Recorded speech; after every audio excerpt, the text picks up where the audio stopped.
All right, we are back for another episode of the Vector Accelerator Podcast. I'm your host, Scott Schimmel. I'm here with Diego. Diego, you and I met, I don't know, when the heck did you transition? When did you go through the Honor Foundation? 2017 is when we met. Seriously? Yep. That was a long time ago. You had, you were, do you remember what group you were?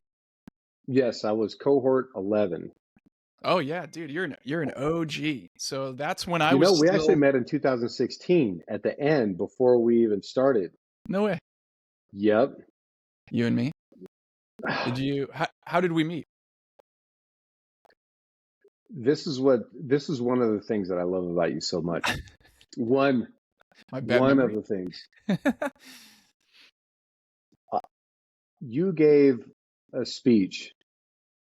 It's one of the few speeches I've ever listened to, especially back then when I was never really capable of being real present, ADD squirrels going everywhere. Uh-huh. But you broke through all that and you gave a speech that I have never forgotten. And it was your talk about your experience from colorblindness to receiving the gift of the glasses, the color glasses, and that whole process. Yeah.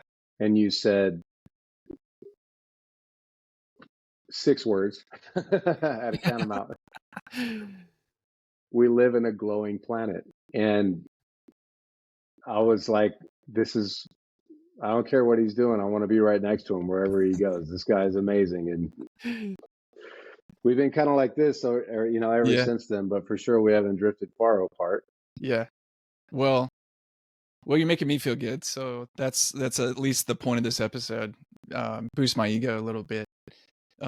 So we were fast friends and you stood out to me. So back in those days, I was often in the classroom with the Honor Foundation at its first campus, which was in San Diego. And so I got to spend a lot of time, 6 to 8 sessions, 3 to 4 hours each. It's a lot of time. And I got to build a lot of relationships with folks, but you stood out, I think, because of your eagerness to really do transition well. And I care about all transitioning veterans, but it's especially invigorating for me when someone's so engaged. And that you were a gift to me out of the gates as well. So it's certainly a mutual thing, but I appreciate the kind words. And I'd love to hear, can you just give us a little backdrop? We don't need to know the full ins and outs of your entire history, but I'd love to hear a bit of a flyover so people can kind of get the context of who you are. Yeah. Oh, of who I am. Yeah. Okay. I'm all that is. Okay, never mind. Let's see. Who am I? Who am I? So it takes most people 2 years to become a SEAL. It took me 10. Lots of failure and broken bones and things like that. I finally made it. I ended up spending 15 years in the SEAL community, and then I retired in 2018. And then in 2017, as we mentioned, I found the Honor Foundation. And I didn't know what I was going to do, but I didn't feel lost at the same time. Like I didn't feel afraid, mostly probably because ignorance is bliss. Whatever, paychecks are stopping. Who cares? It'll figure itself out. Yeah. But yeah, I had no clue. I'd kind of grown up in the Navy, and I was a civilian paramedic for a while, and I went back in the Navy. Then, just no clue. Honor Foundation opened my eyes up to all of these corporate possibilities. Google, LinkedIn, all these people and all this potential. And still, at the end of the day, what felt right to me was to start my own company. And I went to the Honor Foundation. I said, "Hey, I want to do this. Can you help?" And they said, "Absolutely, yes." So we started the Trident approach, which was executive coaching program, sharing the best of what we learned in the SEAL teams, combined with our deepest insights from elevated states of consciousness. And yeah, we've been doing that for a while. And then I found my way into psychedelic integration coaching with veterans, taking them down to Peru, helping them process through post-traumatic stress disorder, traumatic brain injury, addiction, depression, all the things. And yeah, and then I found myself where I'm at now, which through all that process, the one thing even more powerful than psychedelics, more powerful than therapy, more powerful than all the the medications that we have that I know of is connecting Mm, to the deep self and connecting to the community around as far as the most powerful medicine we have available to us. And this is a whole other story, but the idea of finding that connection through the power of storytelling just became impossible to ignore. And so we started WarriorSide, which helps veterans n- not only learn how to tell stories, but be mm, very, very careful and very deliberate on the stories that they're telling. mm, Because there are many veterans who have been through so much intense experience and they get so many accolades from telling their story. yeah. And is when you're telling stories, you have to memorize certain things. And if you're telling something to yourself over and over again Mm, and it's misaligned with truth, it's like drinking little teaspoons of poison every time you tell it. And so I mm. didn't want any part of that with WarriorSide. So we're being very, very careful Wow. of what what the stories they're telling. And so, yeah, that's where we're at now. Super excited. You're you're in it and you've been in it. When I say it, you're going there with like talking about everything, all the human side of transition. Where I think a lot of times, obviously, for the reason that the Honor Foundation exists, Vector Accelerator exists, WarriorSide exists, is too often this is the stuff that is missed. You get right to interview skills, LinkedIn, resumes, that sort of like transactional stuff that lives on the surface. And it's really hard to do that stuff, I would say, and I know you would say, when you've got stories that are inside you that prevent you from clarity, confidence, and hope for the future. I'm just curious your thoughts on that, because obviously you know the darker side of what happens when those things aren't addressed. Yes. And as far as I can tell, I don't know anybody who's immune from it. I don't know anybody who grew up without proper preparation and training and development and that, who escaped all that. Essentially, what we're really talking about is just limiting thoughts and limiting beliefs. And on the surface, for people who just refuse to look more deeply into it, that's all it is. I think this way, and so I can't, or something. But when you really, really do the cleaning out, the debridement to try to get the infection out of whatever that is, that those stories go deep, Mm, super deep, like to the core of not loving the self. I mean, real deep. yeah. And so it these surface things, and we don't force this on anybody, but when people are really, really looking to really, really transcend past these things, you're right. It gets real dark real fast. And the good news is that's where you find the light. That's where you find the actual transformation, is through the darkest, scariest. So that's what I love so much about this path that I'm walking in this life right now. It's just like where you want to go, because I'll be right there with you. I don't care how bad it gets. And that's really where the biggest returns, Mm. come from. What are the stakes, do you think, like not Life, doing this? 100% life, one way or the other. Living a confined life, meaning living short of potential, which I don't think I think people would spontaneously combust if they started to step into the true potential of what it is, what we are capable of doing. But there's levels. There are people who believe that they are supposed to do what their parents tell them to do, all the way Yeah. even after their parents pass away Hmm. and didn't want to do this. And there are people who are on a track that of their own doing that they wish they didn't do, but they don't feel like they have the ability to simply leave it Mm. and just be on another track. They for all the reasons, there's no judgment here. Yeah. They feel like their life can be on the line. And so what that is living a confined life. There can only be suffering. It doesn't mean that you cannot experience happiness. It doesn't mean that you can't experience moments of fulfillment or anything. Mhm. But what it means is, if you remain in this confined state, which we're not meant to be, I don't believe at all, in this lifetime, there's just this constant pressure that's building up of like, I am so much more than all of this. That exists, but it's clenched down.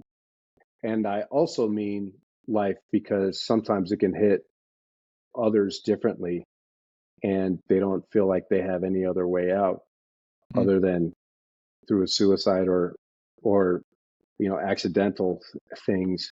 mm. And again, there's no judgment here. There really is not. But those are the stakes. It's as big as it gets. Yeah. I don't mean to make light of this, but I brought my son, he's 18, to an event you hosted recently. And right when we were pulling in, he's like, who's this friend of yours, Diego? And I think he said, he's like a Navy SEAL or something. And I was like, oh, I was like, whatever's in your mind about who Diego is when you hear, when you think about the movies, you're going to be surprised. And then sure enough, we turned the corner and there you are, wearing some kind of bright colored shirt and a big, huge bear hug, and a kiss on the cheek. And I'm saying that because you're so delightfully unique. And I mean, I would love to know at some point, like, how'd you get this way? Because what you're saying, I guess I sit on the edge of my seat of like, where is this coming from?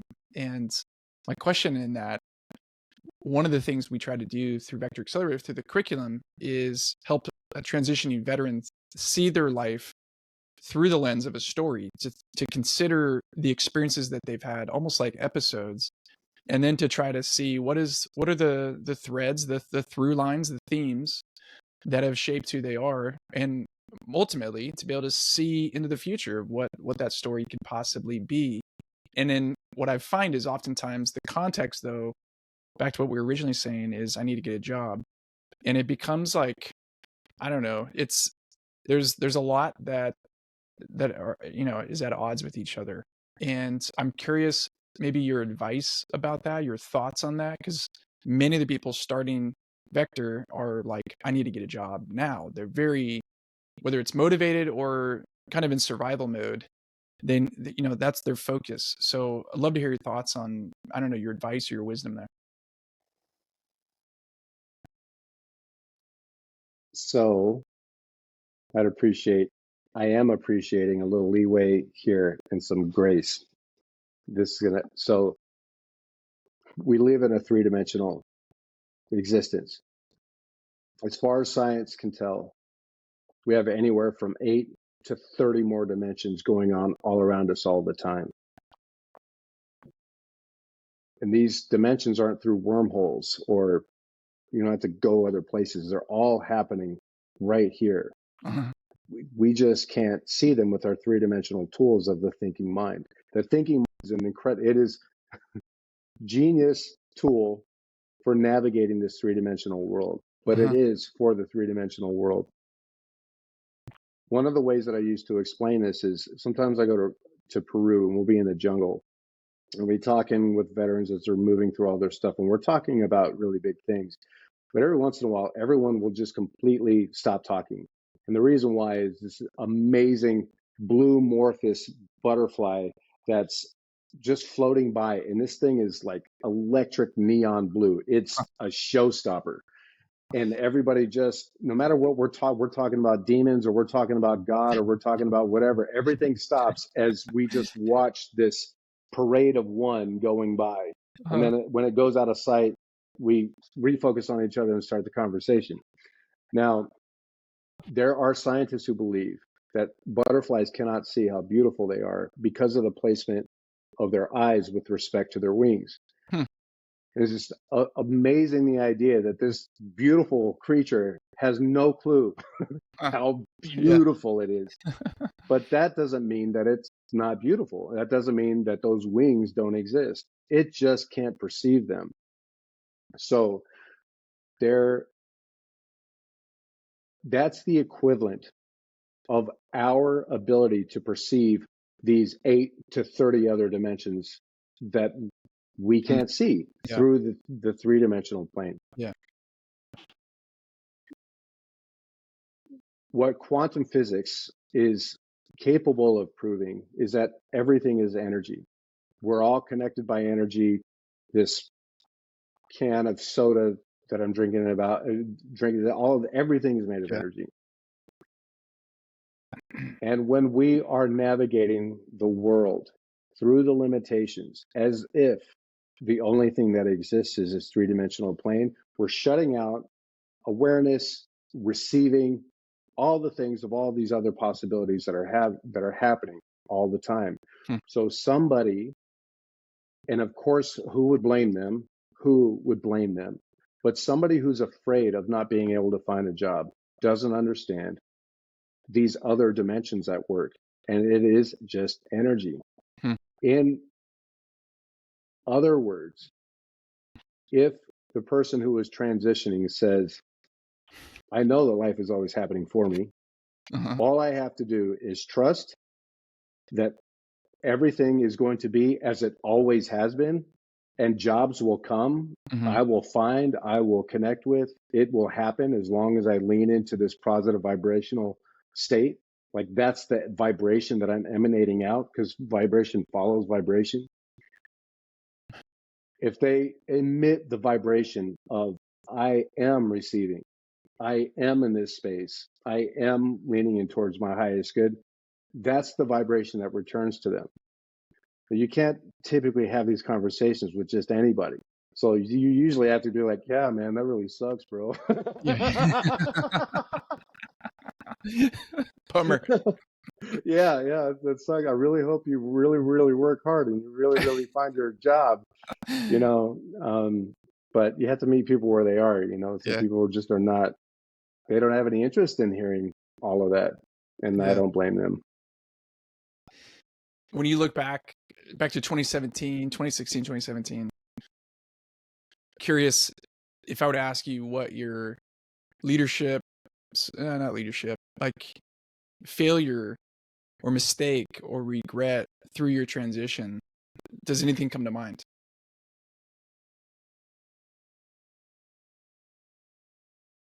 Now, at the time, what I would have said was I should have researched more. Like, for example, the Honor Foundation took us on this trek to Silicon Valley, where we got backstage passes to everybody, you know, you name it. It was there, Airbnb, Google, everybody. And we would go to these campuses and we'd have conversations with some of the highest people there. And a lot of us left thinking like, man, that was cool, but still, I have no idea what I would do or what I wouldn't do there. What I would have said back then is, you know, I should have done more research. Knowing that we were going to Google, I should have done research on what kind of jobs. Like, but knowing what I know now, there's a reason why I didn't do it. It wasn't where I was going to be anyway. So let's just let it be as it is. Yeah. Well, I could in a way. I ended up training and coaching a lot of folks from Google X, like their think tank branch, and unbelievable, amazing, loving people. Like the whole leadership. Like we are actual loving friends. Amazing people.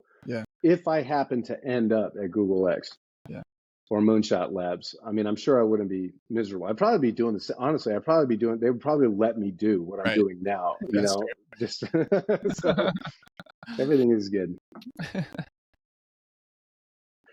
But you were asking too, like, where does that come from? Well, I think I know where it comes from. And where I think it comes from, like how whatever it is that you're experiencing for me is when I was growing up, I didn't receive love the way I always wanted to receive love. And so I felt like I had to extend myself out into the world in a way that I received it somehow, you know, in some way. And so my ego learned, continue acting like this, you'll receive this. And then I went through this whole process of really scraping my self-awareness down to nothing, or of sorts. I don't know if that's true or not, but it kind of feels like that. And And then I had the amazing opportunity to ask myself, almost like in the Honor Foundation, if I could do anything in the world I want to do, what would I want to do? But in this way, is if I could show up to the world in any way that I want, if I can show up as I am, how is that? And that's a very, very different thing. And the funny thing is, I'm showing up kind of the same way I was always showing up as a child, but Yeah. it's not out of lack. It's Yeah. not out of fear. Yeah. Now I am showing up as I am because it just is. Yeah. It's light years away. And you would never know by looking at me from the outside. You're like, oh, he's always been that way. Like, no, Yeah. Yeah. a very different person than I was when I was 8. That's for sure. Yeah. Well, yeah. Sounds like you're catching glimpses in the mirror. Back to that butterfly analogy. You're catching glimpses of your true nature, your true beauty. Yes, and hopefully those glimpses are becoming wider and wider and longer. Yeah. And who knows, maybe one day in this life I'll live a full day that way. Maybe not. I don't know. But yeah. As you're trying to help other veterans do that through WarriorSide, I know you have an event coming up, and it's one of many that you're intending to do. Can you tell us about that? Yes. So I talked a little bit about it earlier about just taking great care and understanding the story that they're telling. And so we have a program to bring them through so they're not just spouting out this story that they may not even realize is hurting them. Once we get to sort of a core messaging in alignment with our best understanding of truth, then that's when we start the story, where we start the story creation process. And so we go real deep in the beginning, and then the rest is, I think, really just joyful understandings of different techniques to tell really amazing stories. Yeah. So things like stakes and suspense and surprise and comedy and cliffhangers and foreshadowing and all that stuff. The arc of the story, we call it with the crash. You start a SEAL mission with the crash. And I used to always start my stories with, I was born in England and all of a sudden I lost everybody, like instantly lost everybody. Yeah, totally. Boring. Yeah, totally. And I think it's all they want to know that I was born in England. Like, no, they don't give a shit. Yeah. Sorry.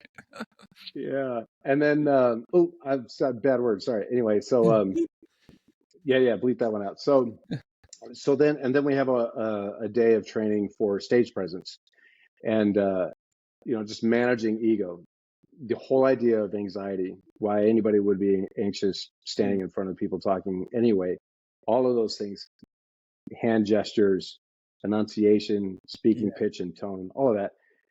And then they have an opportunity to refine that over as much as possible over the course of a month or so. And then for us, that happened a couple of weekends ago. And then March 29th, at the House of Blues in San Diego, the people that have gone through our storytelling training, they're all going to get up on stage and tell their stories. Yeah. Are there tickets available? I'm setting you up here. Oh, thank you. Thanks for setting me up. And this is my book. No, I'm just... I forgot. Thank you. Perfect. You set me up. Ask you the question. So if you go to WarriorSide.org, we have an events tab that you can click, and right there you'll be able to purchase tickets for our show. And dinner starts at 6, and the storytellers will be out there breaking bread with everybody, and then the show starts at 7. And then after the show, people are going to get an opportunity to come hang out as well. So we're super excited. And you have a book? Is that what you said? Oh, did I say that? It's so A weird book because I have it right here. It's just right here. It's so What funny. is its name? It'll be backwards, right? Yeah. So it's Leading from the Deep, and then a Navy SEAL psychedelic Oh, approach it's to perfect. conscious It's not backwards. leadership. Oh, Yeah. is it? Okay, good. Well, we will link it in the show notes. Anyone who's Yeah. never listened or watched a podcast before, there's notes and there's links there. We're gonna have it there. I would love to hear. Could you close us with, you're talking to a veteran who hasn't started, they're not in the Honor Foundation, they haven't started Vector Accelerator yet. Somehow they found this episode and they're on the verge. They're at a crossroads. And I'd just love to hear, what would you say to that person? I will listen. Everyone is so different. And me opening my mouth telling them what I think they should know is crazy because you started talking to me about butterflies in Peru when I was Yeah, coming up, and I'm like, what the heck is this guy talking totally. about? I had no idea, but by listening and hearing where they are, and almost always the limitations that are in their state of being, in their subconscious awareness, are very, very apparent. Yeah. Then I can gently start asking questions and helping them to challenge some of these beliefs that they have that they can find out on their own are not so. Yeah. And so listening, number one, and then asking questions, number two, is what I would do. Well, that's brilliant. It's perfect. It's true to who you are, and it's embedded into the Vector Accelerator curriculum. So what is the curriculum? It's a series of questions. And I think we would say it's the right questions to help you think through and process your life and what you've been through and the stories you've taken on. And then there's a place to be heard. There's a place for other folks like Diego. We have these asthma chats right now 3 times a week. Eventually, I think we'll have them every day, if not a couple times a day, where you can just pop in and process out loud what you're thinking about in terms of your life. And there is something profound that happens to me. I know it's happened to you, where as you're sharing out loud, even if you were absolutely certain before you start talking, all of a sudden things stop making sense as you start sharing them. And then someone looks at you kind of funny and they're like, huh? And then you realize that's not reality. That's not truth. And it's in their questions, it's in the look on their face that you start actually connecting different dots. And that's when the moment of insight can happen. So we invite you to that. We invite you to participate and experience that. No promises, but I know, just like you were back in the Honor Foundation Group 11, if you're engaged like Diego, if you're leaning forward, if you're listening, I know the universe is speaking to you. So that's the pitch from Diego and Scott of why you should jump in and get started. Diego, love you. I just love being on the journey with you, and can't wait to be at your event, and wish you all the best. And I know we'll see each other again soon. You're the best, bro. See ya. See you.